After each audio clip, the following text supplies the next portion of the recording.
Ah, tu vois, toi, t'as décidé de me casser les couilles, toi. On va parler de la weed, du joint, du chichon, du terre, du zdé, de la bœuf, du cannabis. Je vais vous expliquer pourquoi j'ai arrêté. Je vais vous expliquer ce que ça m'a fait, les bons effets comme les effets néfastes. On pense que des fois c'est impossible d'arrêter. On se dit, mais non, je suis dans mon habitude. Parce que moi, j'ai fumé pendant 6 ans. 6 années. Et on pense que voilà, si j'arrête, je vais péter un câble. Non, pas du tout, hein. Pas du tout. Il y a des effets secondaires, de la sueur, tu te sens mal, mais ça dure une journée, 2 jours. Pour certains, ça peut durer plus, tout dépend des années de fumette. Personnellement, j'ai fumé 6 ans. Alors quand j'ai commencé à fumer, j'avais 25 ans à peu près. J'avais 25 ans et je fumais rarement, hein, au début, hein. Au début, je fumais vraiment rarement. Une taf par-ci, une taf par-là. Je savais même pas rouler, pour vous dire. Je savais même pas rouler une feuille, quoi.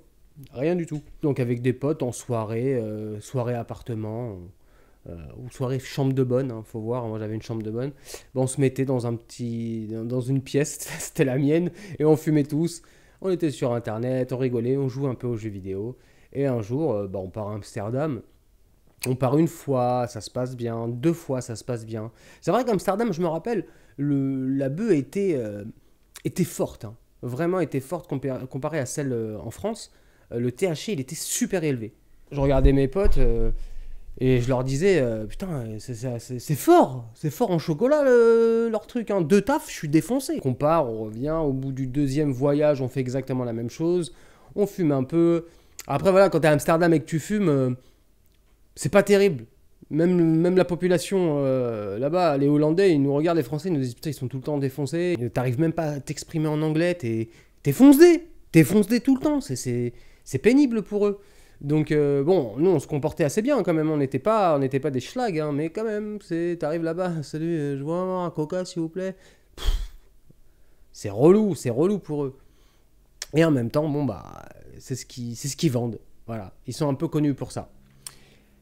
Et au bout du troisième voyage, on décide tous d'en prendre un peu. Un peu. Je me suis dit, quitte à me faire péter, bah, que je prenne pas mal. Donc j'ai pris plein de pochetard. On avait pris un bus à ce moment-là. Un bus. Et dès qu'on est revenu du bus, bah, moi, comme un con, j'étais jeune. Jeune et con, j'étais un trou du cul, quoi. J'ai mis de la bœuf là, là, ici, ici. J'avais de la bœuf partout. C'est-à-dire que le mec, il fouille. Au lieu de me fouiller et de trouver une bœuf précise dans les couilles ou quelque part comme ça, non, lui, il aurait fouillé, il aurait fait, mais il y a de la bœuf là, sur tes coudes, dans tes chaussettes, il y avait de la bœuf partout. Ah, j'étais Monsieur Weed, comme un con. On sort du bus et là, il y a des chiens, maîtres chiens, il y a des maîtres chiens. Et les chiens, on dirait qu'ils étaient aussi fonce des nous, c'était comme ça, on s'est pas fait contrôler. Donc c'est la première fois que je rentre chez moi à Paris avec de la bœuf. C'est ma première consommation personnelle. Au début, tu pars pour dire, ouais, je prends un souvenir d'Amsterdam. Je savais pas que ce souvenir-là, il allait durer au moins 4 mois à la maison, hein. Pendant 4 mois, bah, je fumais. J'ai réussi à rouler moi-même. Et donc, je roulais mon petit joint et puis je parsemais un tout petit peu, bah, de bœuf. Et ça me faisait un effet dingue parce que j'avais jamais fumé aussi régulièrement tous les soirs. Donc tous les soirs, je m'en faisais un. Après, je m'en faisais 2, 3. Un an se sont écoulés. J'ai vraiment mis du temps à fumer tous ces pochetons, hein, pour vous dire la vérité. Jusqu'à la bœuf était assez dure à la fin. C'était vraiment de la poudre tellement que ça avait séché. Et je me rappelle au début, quand je fumais, je me réveillais bien.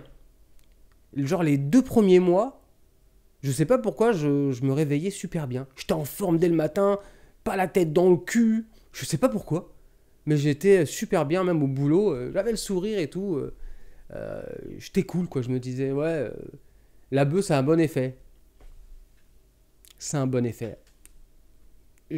Restez jusqu'à la fin, vous allez voir que c'est pas forcément un bon effet. Dès que j'avais plus la bœuf d'Amsterdam, bah, qu'est-ce que j'ai fait? J'ai commencé à aller pécho dans les quartiers. Moi, j'habite dans le 93. Il n'y a pas mieux. Ici, c'est le pèlerinage, ici. Ici, on est servi. Rien qu'autour de chez moi, il y a 7 fours. Il y en a 7. Il y a des fours partout. Il y a du terre partout, ici. C'est comme ça. Je descends dans mon garage, en bas, il y a du terre. Quand je ressens comme ça, quand j'ai cette petite odeur là, je regarde ma meuf et je lui dis bon, je m'en serais bien fait un. Là, il y a même pas une semaine, j'étais avec ma meuf dans l'ascenseur et il y a un voisin, il me parle, comment tu vas et tout ça, ça. Un daron, hein, un daron. Et en même temps, il est en train de toucher un truc. Je sais pas ce qu'il fait. Et il me regarde et puis il me tend, il me fait tiens, c'est du shit du bled. Et j'ai dit non. J'ai dit non, merci, j'ai arrêté. J'ai dit ça avec fierté, hein. J'étais à 2 doigts de le prendre. Hein. Ah ouais, je vous le dis tout de suite, hein, parce que je me suis dit, bon, un joint de temps en temps, c'est comme un verre de vin, c'est rien. Pas tant que ça. C'est quand même quelque chose. Quand j'arrête, il faut que j'arrête. Complètement, en fait. Jusqu'à ma meuf m'a dit, t'avais intérêt de dire non, hein, je te le dis tout de suite, hein, pas de terre à la maison. Hein, t'as arrêté, c'est bon, c'est fini, c'est fini. Et elle a raison. Elle a raison. T'arrêtes. Si tu veux, t'es en vacances, t'es avec tes potes, t'as envie, oui, d'accord, il n'y a pas de souci. Mais là, rentrer, fumer un joint à côté d'elle qui ne fume pas du tout de joint, qui aime pas ça et qui aime pas l'odeur, faut respecter quand même un minimum. Je supporterais pas que ma meuf, ancienne buveuse, elle me dit, bah j'ai envie de me saouler la gueule, j'ai envie de me bourrer la gueule d'un seul coup. Non, moi j'aime pas l'alcool. J'aime pas l'alcool. Elle va pas rentrer chez moi avec de l'alcool et puis se bourrer la gueule devant moi. Bah alors chérie, sinon on fait l'amour. Eh vas-y, casse-toi là, lâche-moi, tu pues l'alcool. Ah vas-y, on fait l'amour, s'il te plaît mon bébé, s'il te plaît. Je pense que ça va pas plaire à beaucoup de mecs, à part ceux qui sont fans d'alcool. Mais moi, ça me plaît pas. Donc, tu commences à pécho à droite, à gauche, dans le 93. Mairie de Saint-Ouen, Garibaldi, Carrefour Playel, Sevran-Bedotte. Je suis même parti jusqu'à Gare Charcel, bordel de merde. Elle était très très bonne. Ouais, quand je me rappelle, sacré souvenir, sacré souvenir. À l'heure actuelle, j'ai pas arrêté de fumer, par exemple, la cigarette. Hein. Je préfère prévenir, la cigarette, je fume. Je fume plus du tabac roulé. C'est peut-être pour avoir la gestuelle du joint. Mais sinon, je ne fume plus de THC. Que du tabac roulé. Fleur du pays, mon petit tabac roulé préféré. Et je compte arrêter aussi ce bordel-là. Les finances, je vais vous expliquer, mais les finances... Ouh là là là là là là là là là, l'argent, ça part, mais d'une vitesse. Je peux pas me plaindre après que j'ai pas de bif. Donc déjà, tu mets un tonkard de 2, les 70 substances cancérigènes de la Garo, tu les inhales, mais radicales, parce que bon, quand tu fumes une Garo, il y a un filtre. Mais finis ta cigarette et regarde la gueule de ton filtre. Il est plus blanc, hein. Il est marron ou noir. Tout dépend comment t'as tiré dessus. C'est vraiment néfaste pour la santé. Donc je continue le sport, hein. Faut pas croire, je continue le sport, même en salle. Et en salle, je me laissais pas aller à faire que de la musculation. Non. Du cardio. Je voulais savoir où j'en étais niveau poumon. Et je sentais que ça brûlait. Et je le sens toujours. Ouais. Pour en revenir à la bœuf, donc c'était 20 € par semaine à droite, à gauche. Tu demandes à un dealer un petit 20 balles, des fois des 50, tout dépend si tu es avec des potes.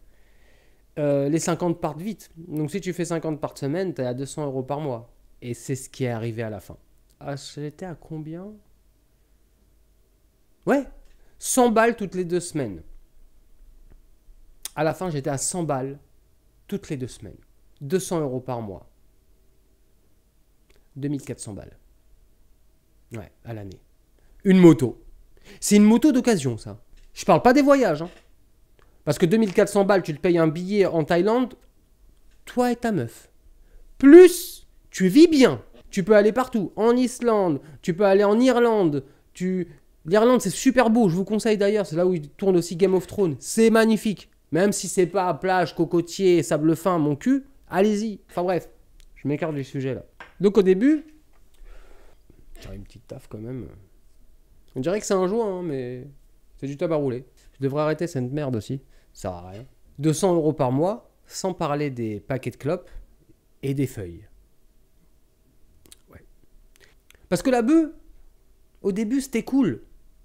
Tes sens sont développés au même niveau de l'oreille, quoi, au niveau du son. J'écoutais de la musique, j'étais à fond dans la zik, j'étais là comme ça avec mon joint, wow, tout super. Alors t'écoutes aussi, tu regardes des clips de hip-hop, ils sont tous en train de fumer, t'es dans le même délire qu'eux. Mais ça sert à rien.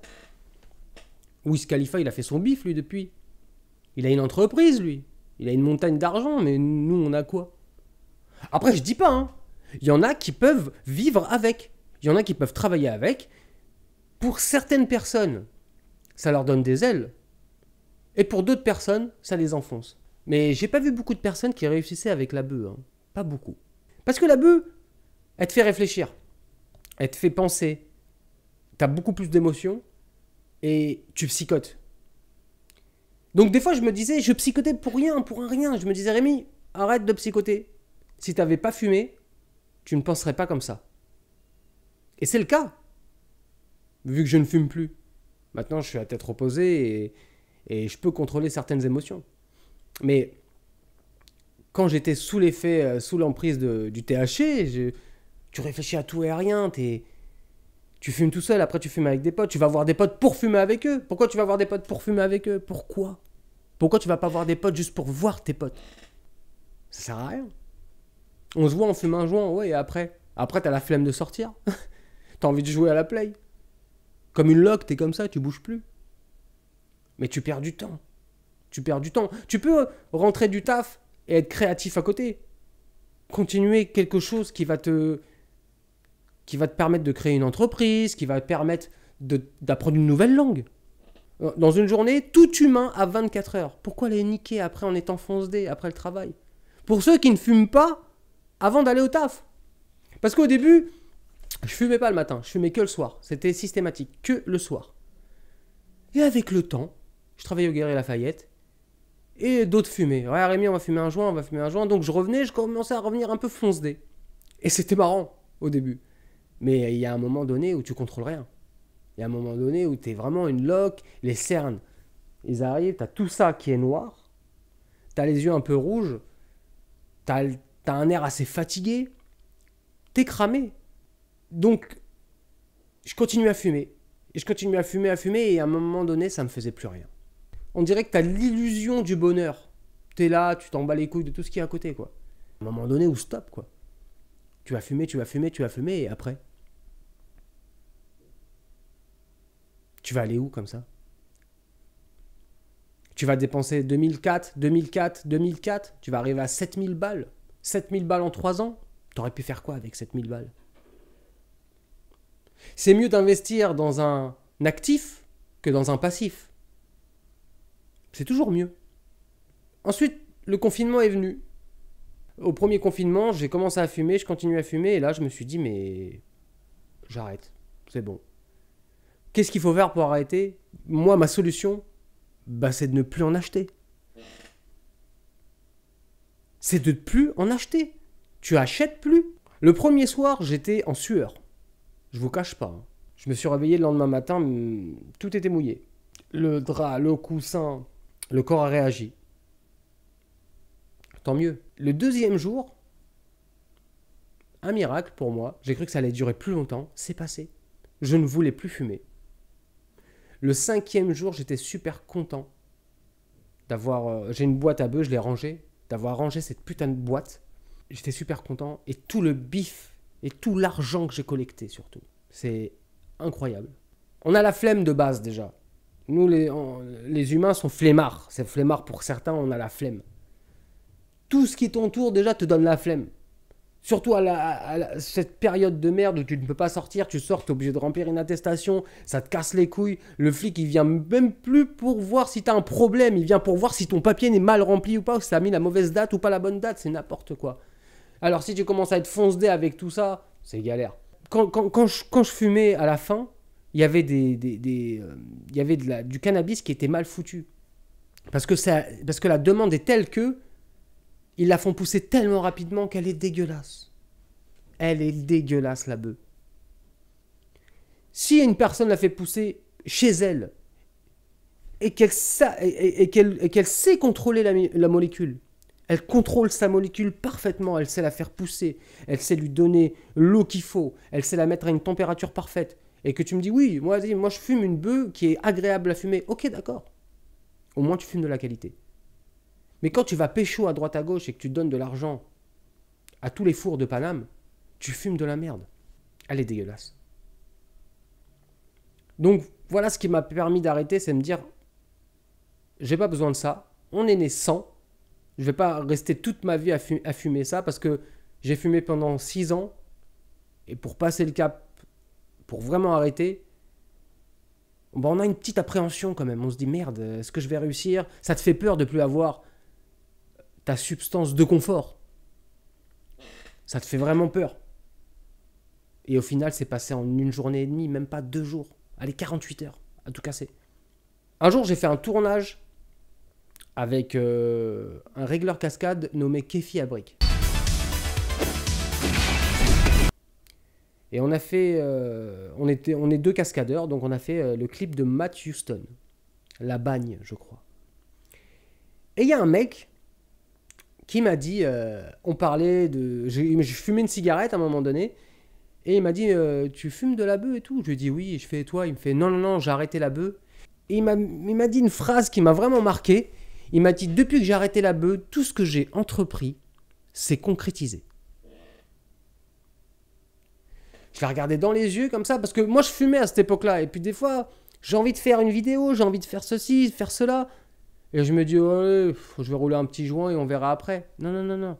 La première taf, t'es prêt à faire tout. Un footing, une vidéo, un montage. La deuxième taf, tu l'as dans le cul, tu penses plus à rien. Et vous le savez les fumeurs, et vous le savez mieux que moi que c'est comme ça. Une fois que t'as la deuxième taf inhalée, tu l'as dans le cul, c'est terminé. C'est terminé. T'as plus envie de rien. T'es là, t'es une loque, t'es comme ça. Au pire, tu te fais un putain de plaisir, tu te prends un cheat meal, un McDo ou un truc ou un grec. Puis c'est tout. C'est tout. Sinon, tu joues à tes jeux vidéo. Tu peux être concentré dans les jeux vidéo, tu peux devenir même très fort, mais il y a un moment donné où ça ne marche pas. Ça ne fonctionne pas. C'est pas productif. Et depuis que j'ai arrêté, ma production a été décuplée. On va dire que j'ai 40 à 50, même 60% de flemme en moins. Donc ce qui reste à combattre, c'est la flemme naturelle. Et ça, on peut la combattre. Mais quand t'es fonce-dé, c'est chaud. Quand t'es fonce-dé, c'est comme si la flemme, tu l'as décuplée à 200% et tu dis, allez, je vais la combattre aujourd'hui. Ouais, mais frère, t'es rapta. Et puis une fois que tu fumes beaucoup aussi, dès que t'as des problèmes, tu penses que fumer va te calmer. Pas du tout. Parce que tu vas fumer et les problèmes ne vont pas s'arranger parce que la solution, tu vas pas forcément la trouver. T'as tellement de pensées, t'as tellement d'émotions, t'as tellement de... les sens qui partent en steak. Après, je parle pour ma part, je répète, je parle de mon cas à moi. Que j'ai pas assez la tête sur les épaules pour régler le problème et poser le pour et le contre et trouver la solution. J'avais pas la tête sur les épaules pour ça. Donc j'ai arrêté. Le portefeuille va mieux, la productivité est en hausse. C'est super important ça, être productif. On n'a qu'une seule vie. Faites ce que vous avez envie de faire. N'ayez pas peur de l'échec. À quoi ça sert d'avoir peur de l'échec? Parce qu'à la fin de ta vie, tu vas te réveiller, tu vas avoir 80 ans et j'espère que tu vivras jusqu'à cet âge-là. Et tu vas te dire, putain, là j'aurais tout donné pour essayer. Nique sa mère, je m'en fous de tomber. Au moins j'aurais essayé. L'échec, c'est la clé du succès déjà. Il y a des entreprises aux États-Unis qui embauchent des personnes sur l'échec. Vous avez des échecs, vous? Ouais, j'en ai eu 3 dans ma vie. Alors toi, viens. Toi, t'as compris, toi. L'échec, ça te permet de réussir. Et la beuh, pour moi, ça m'allait pas. La beuh, pour moi, niquait tout ça. Je voulais vous expliquer ça parce que c'est super important. Il y en a qui n'arrivent pas à arrêter. On est vraiment un pays qui consomme beaucoup de beuh, qui consomme beaucoup de shit. Et encore, hein, j'ai pas parlé des dents. Bon, Dieu merci, mes dents, ça va. Mais ça nique les dents, la couleur de peau, perte de cheveux. Tu deviens gris. D'où on devient gris? Déjà en hiver, on est blanc comme des cachets d'aspirine. D'où nous, on devient gris, les humains, à cause de ça. Pourquoi? Pourquoi? Pourquoi s'infliger ça pour 2400 € par an? Pourquoi? Je préfère prendre une moto et m'éclater avec, alors. Mais m'éclater comme il le faut, sur une bagnole. Au moins, je serais mort avec panache. Vous voyez? Que là, mourir à petit feu, ça sert à rien. Ça sert à rien. Donc voilà, j'ai pris conscience de ça. Après, je répète, tous les humains ne sont pas égaux avec l'addiction. Tous les humains ne sont pas pareils avec la beuh. Il y en a pour qui la productivité va être décuplée, et il y en a pour qui ils vont s'enfoncer dans leurs pensées, s'enfermer chez eux, et rester de plus en plus seuls. Personnellement, j'adorais être seul quand je fumais. J'adorais ça. Quelqu'un qui à côté de moi, qui arrête pas de parler, ça m'énervait, ça m'énervait. Je voulais pas. Je voulais rester tranquille dans mon monde. Je vous dis pas que ça manque pas, hein. Des fois, ouais, des fois ça me manque. Mais de ouf. Enfin, de ouf, oui et non. C'est passager, ça passe comme ça. 5 minutes, je me dis, ah, je me serais bien fait un petit joint, hein. Après, ça passe. Pour le coup, je rejoue à la Play sans joint. Je me suis dit un jour, jamais plus je rejouerai à la PlayStation sans joint, ou à l'ordi, ou à Call of, ou... Que là, je joue, plus rien à foutre. Si t'as l'envie d'arrêter, si t'as l'envie... Parce qu'il faut que ça vienne de toi, hein. Moi, je vais jamais dire, ouais, arrêtez tous. Non, non, non, non. Ceux qui veulent fumer, fumez. Faites attention, ça reste illégal, hein. Faites attention à vous, parce que l'amende, elle est salée. Ceux qui n'ont pas l'envie d'arrêter, continuez. Tôt ou tard, il faudra arrêter parce que le cancer approche. Je préfère vous le dire. Que ça soit la Garo ou la bœuf, hein. Là, je suis dans le global. La cigarette nous tue. Pour ceux qui veulent arrêter, n'en achetez plus. Point. On peut s'en passer. Vraiment. Voilà, c'est tout ce que j'avais à dire pour ça. Pour moi, c'était super important d'en parler. On est prisonnier de ça, de la cigarette et de la bœuf parfois. Et quand on se libère, ça fait vraiment du bien. Il y a d'autres opportunités. Quand tu galères, il y a d'autres choses à faire. Voilà. J'espère que la vidéo vous aura plu. J'espère que ça vous aura aidé ou un minimum motivé. Sur ce, comme je dis souvent, prenez soin de vous et restez créatifs.